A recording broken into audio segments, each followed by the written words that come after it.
Good morning guys, panibagong araw, panibagong vlog sa lubong. Ito yung trabaho ko dati guys. Ayan o, parang nagkupra yan. Shout out kay brother o. Meron din siyang kanyang vlog sa lubong. Sa lubong guys. Ayan o, ayan o, may ano na, malapit na ito mga buko, mga next month. Ay hindi, mga ano lang, third week, hindi naman isang buwan.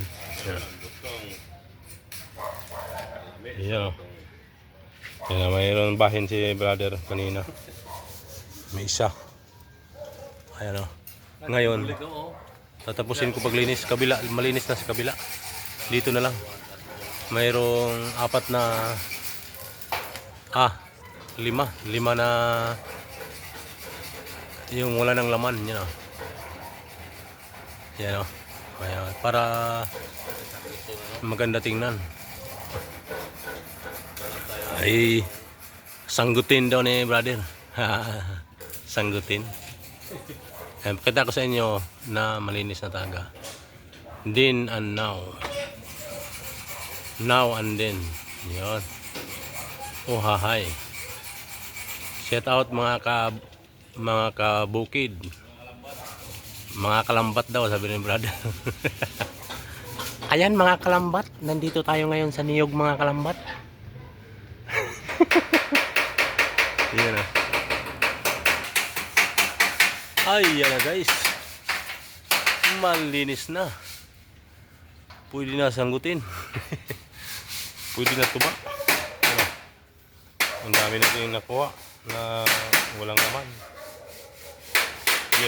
Ito yung pinakatrabaho ko dati guys, maglilinis, mag-aakyat ng niyog. Tingnan yung sarili ko guys, sobrang dumi. Yan, ganyan yung itsura. Yan o.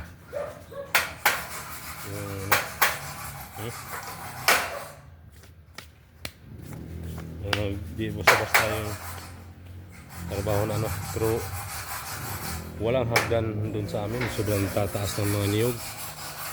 Ayan o, ngayon yan o, ito yung pinaka ano ko talaga sa probinsya.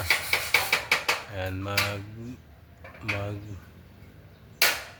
magtuba, magsuka, ayan, vinegar at saka tuba. Ayan, ilang puno din, mga nasa 6 na puno lang naman, pero mataas nito yung pagtutubaan ng niyog. Iyan o, ano na siya, looking good na. Yan o, mayroong malapit na maging buko, tapos may kapatid doon sa likod na yan, medyo pangalawang ano nito. Yan, dahil kanina yung buko ito nakuha ko na. Yun, nandun yung butay.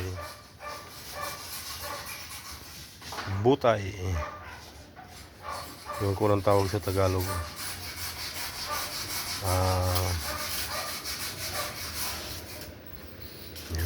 Basta yun na yun. Ayan na guys, malinis na yan, likod-likod lahat. Ayan, kasi kumpleto yung dahon niya, kaya maganda linisan.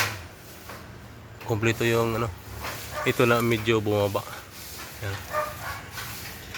Pwede na siya pag gagawing ano, gagawing pangtuba. Ayan. Pero mas gusto ko yung ano, yung buko. Ayan, mas okay yan. Gamot yung buko. Ayan o. Ito bihira lang to, ano, bihira lang to pinipiste. Yan, tsambahan lang. Yun sa kabila ang bugbog. Yun o. So hanggang dito na lang guys, pasilip sa ano, then and now. Yun o, sa mga nakuha natin na pumasok pa sa dibdib ko yung ano, mga dahon, mga dumi. Hindi talaga maiwasan, naglambitin. Delikado, pero pag nasanay ka na sa ganitong trabaho, ano lang, yung ingat lang, doble ingat, tapos kailangan kampante ka sa mga hinahawakan mo. Iyo. Ano lang, manalig sa Diyos sa bawat ginagawa. Ayan o. Ayan na guys, hanggang dito na lang guys, pasilip sa nililinis nating niyog now and then. Ayan, thank you for watching. Bye bye.